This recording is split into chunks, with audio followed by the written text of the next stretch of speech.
परिपूर्ण जोडपे एकत्र आल्यावर तो उत्तम विवाह होत नाही.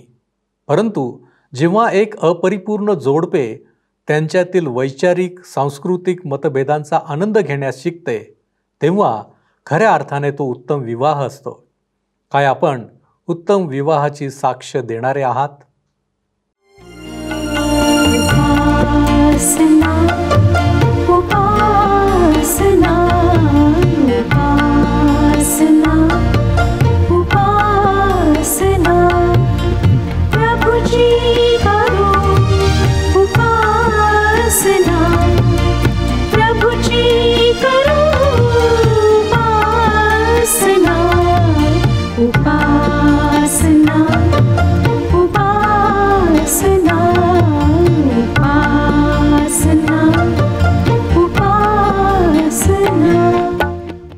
प्रभू येशू ख्रिस्ताच्या मधुर नावात आपणास सलाम. उपासना कार्यक्रमामध्ये आपले हार्दिक स्वागत. प्रियांनो, म्हणतात ना की माणसाने कितीही प्रगती केली तरीही काही समस्या अगदी पूर्वीपासूनच्या आहेत, त्या आजही आहेत. या समस्या म्हणजे विवाहातील समस्या. पती आणि पत्नीमधील वाद, भांडणे इतके वाढतात की अखेरीस घटस्फोट हा पर्याय निवडला जातो. प्रियांनो, आज आपण विश्वासणाऱ्यांच्या जीवनातील अशा समस्यांना विश्वासणारा या नात्याने कसे तोंड द्यावे याचे मार्गदर्शन करणार आहोत. विवाह करावा की नाही, सूटपत्र घ्यावे की नाही, ख्रिस्तीतर पती किंवा ख्रिस्तीतर पत्नी असेल तर काय करावे, या सर्व प्रश्नांची उत्तरे आपण आज पाहणार आहोत. तर मग चला प्रियांनो, आपण आपल्या अध्ययनाची सुरुवात करूया. श्रोत्यांनो, ह्या दिवसांमध्ये आम्ही करिंथकरास पहिले पत्र ह्याचं अध्ययन करीत आहोत. 7व्या अध्यायाला आम्ही सुरुवात केलेली आहे आणि पहिल्या 2 वचनांवर थोडक्यात आम्ही विचार केला होता. त्या वचनांवर मी अधिक स्पष्टीकरण आपणाला देऊ इच्छिते. आमच्यासमोर प्रश्न होता की पॉल विवाहित होता किंवा अविवाहित होता. जर तो अविवाहित होता ह्यावर आम्ही विश्वास ठेवतो तर श्रोत्यानो, बऱ्याच गोष्टी मग अशक्य वाटतात. तो सन्हेद्रिनाचा सभासद होता, कारण सन्हेद्रिनाचा सभासद होण्याकरिता विवाहित असणे एक अट होती. आम्ही प्रेषितांची कृत्ये 26वा अध्याय आणि 10वं वचन वाचलं होतं, ज्यामध्ये पॉल म्हणतो, आणि तसे मी यरुशलेमेत केलेही, मी मुख्य याजकांपासून अधिकार मिळवून पुष्कळ पवित्र जनांना तुरुंगात कोंडून टाकले आणि त्यांचा घात होत असताना मी संमती दिली. श्रोत्यांनो, तो त्यांच्या विरुद्ध संमती कशी देऊ शकेल? त्याच्या सन्हेद्रिनातल्या मताच्या साह्याने तो संमती देऊ शकत होता, म्हणजे तो सन्हेद्रिनाचा सभासद होता. सन्हेद्रिनाचे सभासदत्व मिळविण्यासाठी ज्या अटी होत्या त्यापैकी एक सभासदाने विवाहित असावे ही होती. म्हणून पॉल जर सन्हेद्रिनाचा सभासद होता तर तो विवाहित असणारच. तसेच यहुदी तरुणांनी विवाह करावा असा त्यांच्याविषयी आग्रह धरला जाई. 18व्या वर्षीच त्यांनी विवाह करावा असे त्यांच्यावर परंपरेचे बंधन होते. जुन्या करारातील उत्पत्तीच्या पुस्तकावर एबा मॉथ नावाचे भाष्य आहे. त्यात उत्पत्ती 5वा अध्याय 2 वचनाविषयी असे म्हटले आहे की ज्या यहुद्याला पत्नी नाही तो पुरुष नाही. या सर्व गोष्टी लक्षात घेता पॉल विवाहित होता या व्यतिरिक्त दुसरा काही एक निष्कर्ष निघत नाही. तो विधुर होता व त्याने पुनर्विवाह केला नाही. या अध्यायात आपण वाचतो 9वा अध्याय 5व्या वचनात, इतर प्रेषित, प्रभूचे भाऊ व केफा ह्यांच्याप्रमाणे आम्हालाही एखाद्या ख्रिस्ती बहिणीला लग्नाची पत्नी करून घेऊन तिला बरोबर नेण्याचा हक्क नाही काय? मला वाटतं श्रोत्यांनो की ह्या ठिकाणी पॉल म्हणत आहे, मला पाहिजे तर मी पुन्हा लग्न करू शकतो, मला तशी परवानगी आहे, परंतु मी तसे करणार नाही, कारण ज्या प्रकारची सेवा परमेश्वराने मला दिली आहे त्या सेवेसाठी माझ्याबरोबर तिने फिरावे असे मला वाटत नाही. श्रोत्यांनो, मला खात्रीपूर्वक वाटतं की पौलाने कोणा सुहृदयी स्त्रीवर प्रीती केली असावी व त्या दोघांमध्ये परस्पर प्रीती असावी, कारण तो विवाहातल्या संबंधांविषयी अतिशय हळुवारपणे बोलतो. इफिसकरास पत्र 5वा अध्याय आणि 25व्या वचनात तो लिहितो, पतींनो, जशी ख्रिस्ताने मंडळीवर प्रीती केली तशी तुम्हीही आपापल्या पत्नीवर प्रीती करा. ख्रिस्ताने मंडळीवर प्रीती केली आणि स्वतःस तिच्यासाठी समर्पण केले. श्रोत्यानो, त्याच्या कौटुंबिक संबंधांविषयी आम्हाला फारच कमी माहिती आहे. ज्या आध्यात्मिक सत्यांनी त्याचे हृदय सतत व्यापलेले होते, त्यामध्ये वैयक्तिक रुची मिसळण्याचा त्याने कधी प्रयत्न केला नव्हता. मला वाटतं तो विवाहित होता की नाही या प्रश्नाचे उत्तर आपण होकारार्थी द्यायला पाहिजे. स्पष्टीकरण देणाऱ्या बऱ्याच विचारवंतांचे, भाष्यकारांचे जे मत आहे त्यानुसार पॉल विवाहित होता, परंतु त्याची पत्नी मरण पावली होती. पौलाने तिचा उल्लेख कधी केला नाही, परंतु त्याच्या वैवाहिक संबंधाविषयीच्या हळूवार बोलण्यावरून मला खात्रीने वाटतं की तो विवाहित होता. आता दुसरी माहितीप्रद गोष्ट मला तुम्हाला सांगायची ती ही की या अध्यायाचा अभ्यास करताना आम्हाला तत्कालीन करिंथ कसे होते ते समजून घ्यायला पाहिजे. तसे जर केले नाही तर आपण सहज हा गैरसमज करून घेऊ शकतो की पॉल वैवाहिक स्थितीपेक्षा अविवाहित स्थितीला अधिक महत्त्व देतो. श्रोत्यांनो, तो जे बोलत आहे ते समजण्यासाठी करिंथाची स्थानिक परिस्थिती समजून घ्यायला पाहिजे. आता या अध्यायातल्या पहिल्या 2 वचनांकडे पुन्हा लक्ष द्या. करिंथकरास पहिले पत्र 7 अध्याय पहिली 2 वचने. तुम्ही मला ज्या बाबींविषयी लिहिले त्याविषयी पुरुषाने स्त्रीला शिवू नये हे त्याला बरे. तरी जारकर्मे होत आहेत म्हणून प्रत्येक पुरुषाला स्वतःची पत्नी असावी आणि प्रत्येक स्त्रीला स्वतःचा पती असावा. श्रोत्यांनो, करिंथातील परिस्थिती आपण समजून घेतली पाहिजे. प्राचीन शहराच्या एका बाजूला एक पर्वत होता, जो शहरातले एक उंच स्थळ होता. त्याचे ॲक्रो कॉरिंथस असे नाव होते व संपूर्ण शहरावर जणू या उंच स्थानाचा दरारा होता. त्या स्थानावर कळसावर ॲफ्रोडाईट या देवतेचे मंदिर होते आणि एखाद्या काळ्याकुट्ट ढगाप्रमाणे हे मंदिर या शहरावर जणू वर्चस्व करीत होते. आता त्या ठिकाणी धर्मयुद्धातल्या योद्ध्यांच्या किल्ल्याचे अवशेष आहेत. जेव्हा ते तेथे आले तेव्हा त्यांनी ॲफ्रोडाईट देवतेच्या मंदिराचे दगड किल्ला बांधण्यासाठी वापरले. हे मंदिर इतर मूर्तीपूजकांच्या मंदिरासारखे होते व लैंगिक सुख हा या मंदिराचा धर्म होता. त्या ठिकाणी 1000 तथाकथित कुमारिका जोगिनी होत्या. त्या देवीला वाहिलेल्या होत्या. त्या मंदिरामध्ये मदिरा, मदिराक्षी व अन्न उपलब्ध होते. त्या वाहिलेल्या जोगिनी नसून वेश्या होत्या व धर्माच्या नावाखाली लैंगिक सुखाचा प्रचार त्या ठिकाणी होत असे. हे प्रसिद्ध ग्रीक तत्ववेत्ता प्लेटो याचे तत्वज्ञान होते. श्रोत्यानो, या संस्कृतीतली अनैतिकता लोक विसरतात. त्यानंतर आपल्या लक्षात येते की रोमी विश्वामध्ये स्त्री मालमत्तेप्रमाणे होती. ती काम करणारा एक घोडा होती. सहसा एका माणसाला अनेक पत्नी असत.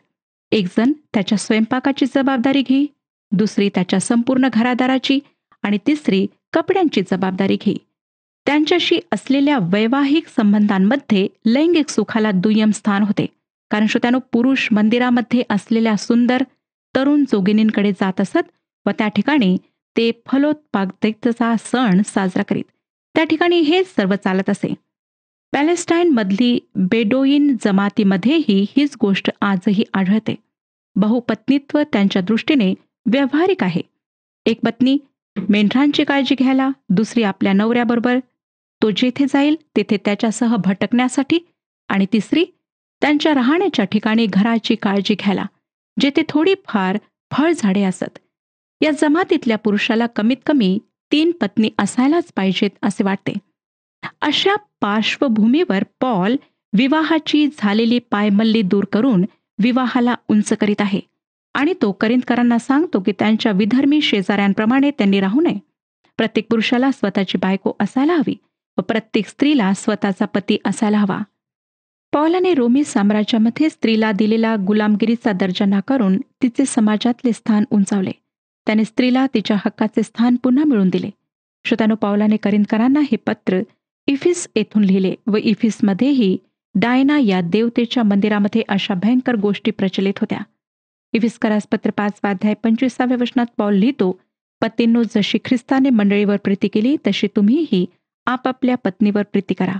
ख्रिस्ताने मंडळीवर प्रीती केली आणि स्वतःस तिच्यासाठी समर्पण केले. लक्षात घ्या श्रोत्यानो की परमेश्वराने स्त्रीला गुलामाचा किंवा दुय्यम दर्जा कधीही दिला नाही. पुरुषाप्रमाणे तीही परमेश्वराच्या प्रतिमेमध्ये घडविण्यात आली आहे.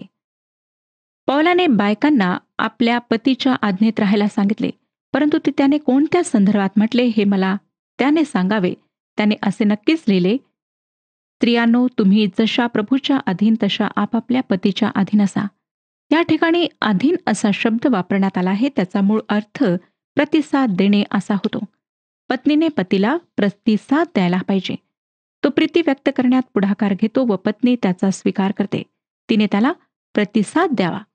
परमेश्वराने स्त्री पुरुषांना पहिल्यापासून तसेच घडवले. ती त्याची मदतगार आहे. त्याला साजेशी किंवा त्याला अनुरूप असणारी ती पुरुषाची अर्धांगिनी आहे. श्रोत्यांनो, पॉल मंडळी व ख्रिस्त यांच्यातल्या नात्याला पत्नी व पतीच्या नात्याची उपमा देतो व त्याद्वारे तो पती पत्नीच्या परस्पर नात्यांविषयी बोलतो. पतीने जशी ख्रिस्ताने मंडळीवर प्रीती केली तशी प्रीती आपल्या पत्नीवर करावी अशी आज्ञा आहे. जेव्हा पती अशा प्रकारे अत्यंत निस्वार्थ प्रीती आपल्या पत्नीवर करतो तेव्हाच त्याच्या अधीन राहणे पत्नीला शक्य होते. पतीने पत्नीवर स्वतःच्या देहावर करतो त्याप्रमाणे प्रीती करणे हे तेवढेच महत्वाचे आहे जेवढे पत्नीने पतीच्या अधीन राहणे महत्वाचे आहे. या दोन्ही गोष्टी परस्परांवर अवलंबून आहेत हे आम्ही लक्षात ठेवले पाहिजे. पॉल स्त्रीला तिचे योग्य हक्काचे पुरुषाच्या समान पातळीवरचे स्थान देतो. 7 अध्याय आणि 3 वचन पहा. पतीने पत्नीला तिचा हक्क द्यावा आणि त्याप्रमाणे पत्नीनेही पतीला द्यावा. पती पत्नींनी एकमेकांविषयी एकमेकांच्या हक्कांविषयी जागरूक असावे व एकमेकांची हक्कांविषयी प्रतारणा करू नये. 4 वचन. पत्नीला स्वतःच्या शरीरावर अधिकार नाही तर तो अधिकार तिच्या पतीला आहे आणि त्याप्रमाणे पतीलाही स्वतःच्या शरीरावर अधिकार नाही तर तो त्याच्या पत्नीला आहे. पुरुषाने ॲफ्रोडाईट देवीच्या मंदिरात जायचे नाही. ते पाप आहे. प्रीती व शारीरिक सुखाची गरज दोन्ही घरामध्येच भागवल्या गेली पाहिजे. अगदी हेच पॉल ह्या ठिकाणी सांगत आहे. विवाहाच्या मागे एकच प्रेरणा आहे. ती प्रेरणा प्रीती आहे. शारीरिक सुख हा हेतू किंवा प्रेरणा विवाहामागे असायला नको. माझी खात्री आहे श्रोत्यांनो की पौलाला स्वतःला या गोष्टीचा अनुभव होता. त्याला एका सुहृदय पत्नीच्या प्रेमाचा अनुभव होता. पवित्र शास्त्रामध्ये आपण पाहतो की सुहृदयी स्त्रीच्या प्रेमाचा अनुभव अनेक महापुरुषांना आला.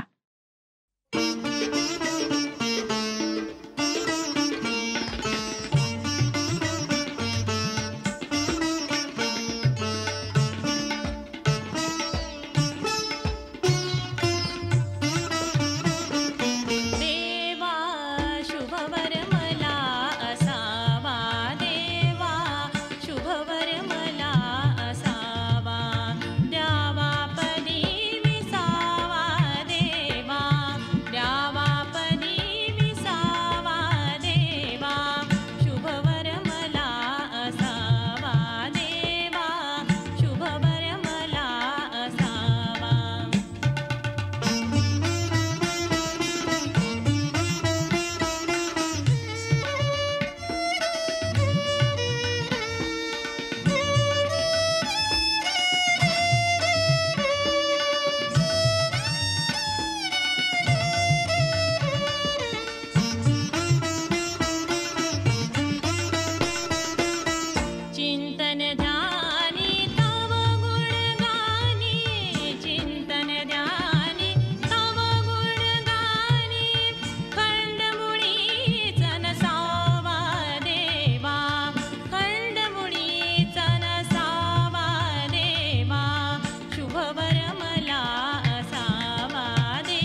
शमूएलाचे पहिले पुस्तक 25वा अध्याय 29व्या वचनाच्या दुसऱ्या भागात अबिगाईलने दाविदाला सांगितले होते, माझ्या स्वामीचा प्राण आपला देव परमेश्वर याच पाशी जिवंतांच्या समूहात बांधलेला राहील आणि आपल्या शत्रूंचे प्राण तो जसे काय गोफणीत घालून गोफवून टाकेल. श्रोत्यानो, अशाच प्रकारचे बरेच उदाहरण आम्हाला इतिहासात सुद्धा पाहायला मिळतात आणि आज सुद्धा पाहायला मिळतात. प्रत्येक महान पुरुषाच्या मागे एक महान स्त्री असते. दुसऱ्या शब्दात सांगायचे तर परमेश्वर नियंत्रित समाजामध्ये स्त्रीचे स्थान पुरुषाच्या स्थाना इतकेच महत्वाचे असते. पॉल पुढे काय म्हणतो पहा, 5 आणि 6 वचनांमध्ये, एकमेकांबरोबर वंचना करू नका, तरी प्रार्थनेसाठी प्रसंग मिळावा म्हणून पाहिजे असल्यास काही वेळ परस्पर संमतीने एकमेकांपासून दूर राहा, मग पुन्हा एकत्र व्हा, अशा हेतूने की तुमच्या असंयमामुळे सैतानाने तुम्हास परीक्षेत पाडू नये. तरी मी हे आज्ञा म्हणून सांगत नाही, तर सवलत म्हणून सांगतो. श्रोत्यानो, पॉल वैवाहिक जीवनातल्या वर्तनाविषयी मार्गदर्शन करतो. ही आज्ञा नाही तर एक मार्गदर्शक सूचना आहे हे तो स्पष्ट करतो. वैवाहिक नातेसंबंधातील भागीदारापैकी एकालाही सैतानाने मोहात पाडू नये यासाठी तो अशी सूचना देत आहे. वैवाहिक जीवनातल्या साथीदारांनी एकमेकांची कोणत्याही बाबतीत वंचना करू नये. तसे केल्याने दोघांपैकी ज्याची वंचना होते त्याला सैतान सहज मोहात पाडू शकतो, असे पॉल सुचवतो. केवळ शारीरिक सुखाच्या बाबतीतच ही सूचना उपयुक्त नाही, तर परस्पर प्रीती, आदर, एकमेकांच्या मताविषयीचा आदर, समंजसपणा, एकमेकांचे बोलणे लक्षपूर्वक ऐकणे म्हणजे सुयोग्य संवाद, या सर्व गोष्टींचा समावेश या ठिकाणी होतो. दुर्दैवाने पुरुषप्रधान संस्कृतीमध्ये स्त्रीच्या मताला ते कितीही सुयोग्य व आवश्यक असले तरी किंमत दिल्या जात नाही. स्त्री आदरास पात्र आहे, ती बुद्धिमान आहे, ती वैचारिकदृष्ट्या स्वतंत्र आहे, तिची स्वतंत्र मते असू शकतात, तिच्या भावना मौल्यवान असतात व ती परमेश्वराच्या दृष्टीने एक मौल्यवान व्यक्ती आहे. ती परमेश्वरासमोर पुरुषा इतकीच जबाबदार आहे, या गोष्टीची जाणीव ठेवल्या जात नाही. ही गोष्ट पवित्र शास्त्राच्या शिकवणुकीला धरून नाही, ती पवित्र शास्त्राच्या शिकवणुकीविरुद्ध आहे. वैवाहिक जीवनातल्या निर्णयांविषयी जितका पुरुष जबाबदार असतो तेवढीच स्त्री जबाबदार असते. म्हणून श्रोत्यानो, सर्व बाबतीत एकमेकांची अनुमती घेऊन निर्णय घेणे आवश्यक ठरते. विवाहामध्ये केवळ पुरुषच सर्व निर्णय घेत असला तर संपूर्ण वैवाहिक जीवनाचा समतोल ढासळतो व अनेक समस्या उपस्थित होतात. म्हणून एकमेकांची संमती घेऊन चालणे वैवाहिक जीवनास आवश्यक आहे, असे मार्गदर्शक तत्व पौलाने या ठिकाणी मांडले आहे. पुन्हा एक बार मला सांगू द्या श्रोत्यानो, की परमेश्वर नियंत्रित समाजामध्ये स्त्री व पुरुष परमेश्वरासमोर सारखेच जबाबदार असतात. पॉल 7व्या वचनात पुढे काय सांगतो पहा, पण मी जसा आहे तसे सर्व माणसांनी असावे अशी माझी इच्छा आहे. तरी प्रत्येकाला ज्याचे त्याचे कृपादान देवापासून मिळाले आहे, एकाला एका प्रकारचे व दुसऱ्याला दुसऱ्या प्रकारचे. हे लिहित असताना पौलाची पत्नी हयात नव्हती व त्याने पुनर्विवाह केला नाही. अर्थातच श्रोत्यानो, पॉल आपल्या प्रवासामध्ये पत्नीला सोबत घेऊन जात नव्हता. देवाच्या सेवेमध्ये काही लोक असे आहेत की त्यांनी विवाह केला नाही. त्यांच्यापैकी काहींनी काही वर्षेपर्यंत तर काहींनी आयुष्यभरासाठी हा त्याग केला. परमेश्वरासाठी आजन्म अविवाहित राहण्याचे पाचारण सर्वांसाठी नसते. पॉल म्हणतो प्रत्येकाला देवापासून आपापलेच कृपादान आहे. तो पुढे 8 आणि 9 वचनात म्हणतो, जे अविवाहित आहेत व ज्या विधवा आहेत त्यांना मी म्हणतो की तुम्ही माझ्यासारखे राहिला तर ते तुमच्यासाठी बरे.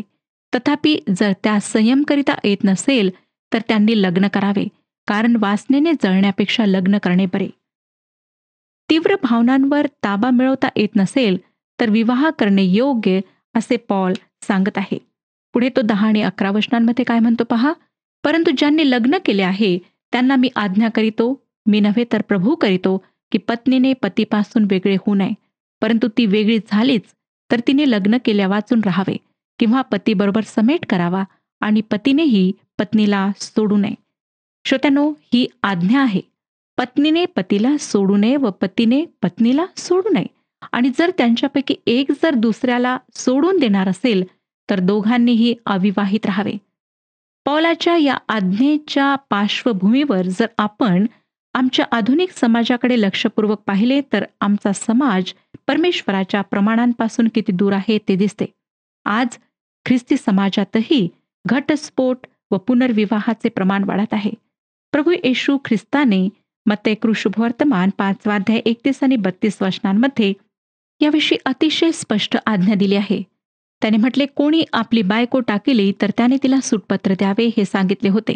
मी तर तुम्हाला सांगतो की जो कोणी आपली बायको व्यभिचाराच्या कारणावाचून टाकितो तो तिला व्यभिचारिणी करीतो, आणि जो कोणी अशा टाकिलेल्या बायकोबरोबर लग्न करीतो तो व्यभिचार करीतो. श्रोत्यानो, करिंथकरातील मंडळीसमोर एक नवीन समस्या होती. पौलाने त्यांना सुवार्ता सांगितल्यानंतर असे झाले की कुटुंबातील पती ख्रिस्ताचा स्वीकार करीत असे तर पत्नी त्याचा स्वीकार करीत नसे, किंवा दुसऱ्या एखाद्या कुटुंबात पत्नीने ख्रिस्ताचा स्वीकार केला असेल तर पती करीत नसे. अशा परिस्थितीमध्ये विश्वासणाऱ्या पतीने किंवा पत्नीने काय करावे असा प्रश्न निर्माण झाला. त्या प्रश्नाचे उत्तर देताना पॉल 12 ते 14 वचनांमध्ये लिहितो, इतरांना प्रभू नव्हे तर मी म्हणतो की जर कोणा एका बंधूची पत्नी ख्रिस्तीतर असली आणि ती त्याच्याजवळ नांदाव्यास राजी असली तर त्याने तिला सोडू नये. आणि ज्या स्त्रीचा पती ख्रिस्तीतर असून तिच्याजवळ राहावयास राजी असेल त्याला तिने सोडू नये. कारण पत्नीच्याद्वारे ख्रिस्तीतर पती पवित्र झाला आहे आणि ख्रिस्ती पतीच्याद्वारे ख्रिस्तीतर पत्नी पवित्र झाली आहे. असे नसते तर तुमची मुले बाळे अशुद्ध असती, परंतु आता ती पवित्र आहेत. जर एखाद्या विश्वासणाऱ्या पुरुषाचा किंवा स्त्रीचा विवाह अविश्वासणाऱ्या स्त्रीबरोबर किंवा पुरुषाबरोबर झाला असेल व त्यांना मुले असतील तर त्यांनी एकत्र राहावे. पॉल त्यांना सांगतो की त्यांनी आपल्या अविश्वासणाऱ्या साथीदाराबरोबर राहावे, त्याला किंवा तिला सोडू नये. श्रोत्यानो, या अध्यायातले 14वे वचन मला अधिक समाधान देणारे वाटते. ज्यांनी अशा प्रकारे विवाहानंतर ख्रिस्ताचा स्वीकार केला आहे व ज्यांची पत्नी किंवा पती अविश्वासणारी आहे त्यांच्यासाठी आपल्या प्रिय साथीदाराच्या तारणाविषयी, पवित्र करण्याविषयी मोठी आशा आहे. व देवाच्या वचनानुसार आशा लाजवत नाही. कदाचित अशा अविश्वासणाऱ्या साथीदाराबरोबर राहणे जिवंत कंठणे कठीण होईल, परंतु त्याच्यासाठी किंवा तिच्यासाठी संयम ठेवून प्रार्थना करणे उचित आहे. 15वे वचन सांगतात, तथापि जर ख्रिस्तीतर व्यक्ती वेगळी हो पाहते तर ती वेगळी हो. अशा प्रसंगी भाऊ किंवा बहीण बांधलेली नाही. देवाने आपल्याला शांतीत राहण्याकरिता पाचारण केले आहे. जर अविश्वासणारा आपल्या विश्वासणाऱ्या साथीदाराला सोडून जात असेल तर गोष्ट वेगळी. मग विश्वासणारा पती किंवा विश्वासणारी पत्नी मोकळी राहते. 16वे वचन, कारण हे पत्नी तू आपल्या पतीला तारशील किंवा नाही हे तुला काय ठाऊक. हे पते तू आपल्या पत्नीला तारशील किंवा नाही हे तुलाही काय ठाऊक. हे विश्वासणाऱ्या पत्नीचे ध्येय असावे. मला कित्येक विश्वासणाऱ्या बायका माहीत आहेत की ज्यांचा अविश्वासणाऱ्यांशी विवाह झाला व त्यांना ख्रिस्ताकडे वळविण्याचा प्रयत्न केला. ज्याचा अविश्वासणाऱ्या स्त्रीबरोबर विवाह झाला त्या पुरुषाचेही हेच ध्येय असायला हवे. परंतु या ठिकाणी हे लक्षात ठेवायला पाहिजे श्रोत्यानो की जाणून बुजून देवाच्या वचनाविरुद्ध अविश्वासणाऱ्याशी विवाह करणाऱ्यांना हे लागू पडत नाही. अर्थात अशा परिस्थितीमध्ये आपल्या अविश्वासणाऱ्या साथीदाराला प्रभू येशूकडे वळवणे हे त्याचे किंवा तिचे मुख्य ध्येय असायला हवे. 17वे वचन, तर जसे प्रत्येकाला प्रभूने वाटून दिले आहे, जसे प्रत्येकाला देवाने पाचारण केले आहे तसे त्याने चालावे. आणि ह्याप्रमाणे मी सर्व मंडळास नियम लावून देतो. ज्या स्थितीमध्ये विश्वासणारे आहेत त्याच स्थितीत त्यांनी राहावे असे पॉल सांगतो. त्यांनी सुवार्ता ऐकल्यावर आणि तिचा स्वीकार केल्यावर आपल्या विवाहित पतीला किंवा पत्नीला सोडू नये. जर त्यांचा अविश्वासणारा साथीदार त्यांना अनुमती देत असेल तर त्यांनी त्या विवाहातच टिकून राहावे. नंतर 18 ते 20 वचने, सुनता झालेल्या कोणा मनुष्याला पाचारण झाले काय तर त्याने सुनता न झालेला असे होऊ नये. कोणा सुनता न झालेल्या मनुष्याला पाचारण झाले काय तर त्याने सुनता करून घेऊ नये. सुनता होणे काही नाही व सुनता न होणेही काही नाही, तर देवाच्या आज्ञा पाळणे हे सर्व काही आहे. ज्याला जशा स्थितीत पाचारण झाले असेल त्याने त्या स्थितीत राहावे. श्रोत्यानो, प्रत्येकाने आहे त्या स्थितीत राहावे हे तत्व पॉल एका उदाहरणासह सांगत आहे. हे तत्व जीवनातल्या इतर संबंधांनाही लागू पडते. उदाहरणार्थ, जर तुमचे धर्म परिवर्तन झाले असेल तर तुम्ही सुनता झालेल्यांपैकी आहात. म्हणजे जर तुम्ही यहुदी असाल तर यहुदी तर व्हायचा प्रयत्न करू नका. जर तुम्ही यहुदी तर असाल तर यहुदी व्हायचा प्रयत्न करू नका. सुनता किंवा बेसुनता काहीही नाही. ख्रिस्ताचे आज्ञापालन हीच गोष्ट महत्वाची आहे.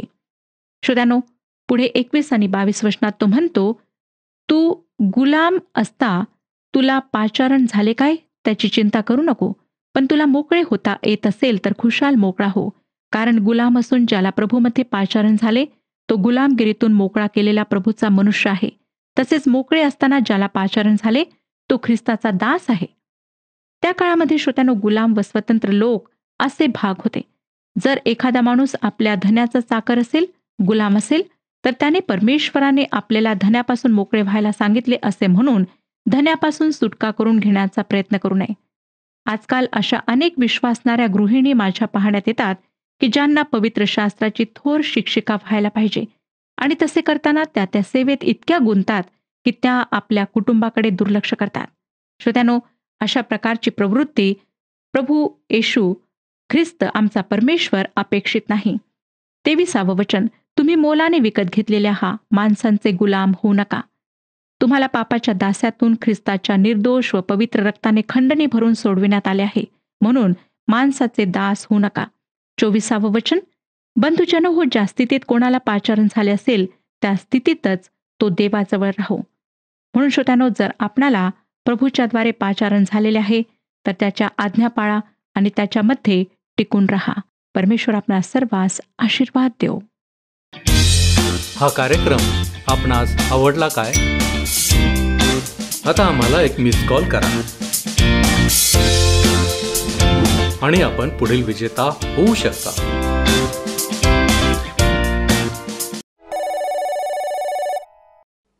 प्रियांनो, माझी खात्री आहे आज आपण ज्या समस्यांचा विचार केला आहे त्या विश्वासणाऱ्यांच्या जीवनामध्ये आजही आहेत. परंतु माझी खात्री आहे की आज आपणास देवाचे वचन आणि मार्गदर्शन नक्की प्राप्त झाले असेल आणि आपल्या अनेक प्रश्नांची उत्तरे आपणास नक्की मिळाली असतील. आज आम्हाला एक सूत्र सापडले आहे. देवाचे वचन म्हणते, जसे प्रत्येकाला देवाने पाचारण केले आहे तसे त्याने चालावे. प्रियांनो, आज आपला निर्णय काय आहे? पाचारणाप्रमाणे चालण्यास आपण तयार आहात काय? आपण प्रार्थना करू. आमच्यावरती प्रीती करणाऱ्या आमच्या महान प्रेमळ परमेश्वर देव बाप्पा, आम्ही तुझ्या नावाला धन्यवाद देतो प्रभूजी की तुझी आणि आमची ओळख तू होऊ दिलेली आहेस. तू आम्हाला पाचारण केलेलं आहेस आणि म्हणूनच प्रभू परमेश्वर देव बाप्पा, तुझ्या विश्वासामध्ये आम्ही येऊ शकलेलो आहोत. होय प्रभू परमेश्वर देव बाप्पा, या जीवनामध्ये जगत असताना आम्ही हे तुझं पाचारण ओळखावं आणि त्या पाचारणास अनुसरून प्रभूजी आम्ही कृती करण्यास तयार व्हावं. म्हणून प्रभूजी आम्ही स्वतःला तुझ्या पवित्र हातामध्ये सोपवतो. प्रभू परमेश्वर देव बाप्पा, आम्हाला ठाऊक आहे की आजच्या अध्ययनामध्ये ज्या समस्यांचा आम्ही विचार केलेला आहे त्या समस्या अजूनही आम्ही पाहत आहोत. परंतु प्रभू परमेश्वर देव बाप्पा, या समस्यामधून आम्ही कसं बाहेर पडावं हे तू आम्हाला शिकवलेलं आहेस. आणि म्हणून प्रभूजी, या मार्गदर्शनाप्रमाणे राहण्यासाठी, आमच्या जीवनामध्ये जगण्यासाठी तो आम्हा प्रत्येकाला सहाय्य कर. तारणारा प्रभू येशू ख्रिस्त महान याच्या गोड आणि गौरवी नावात ही प्रार्थना करतो, म्हणून तू ऐक. आमेन. आपला प्रभू येशू ख्रिस्त याची कृपा तुमच्या आत्म्याबरोबर असो.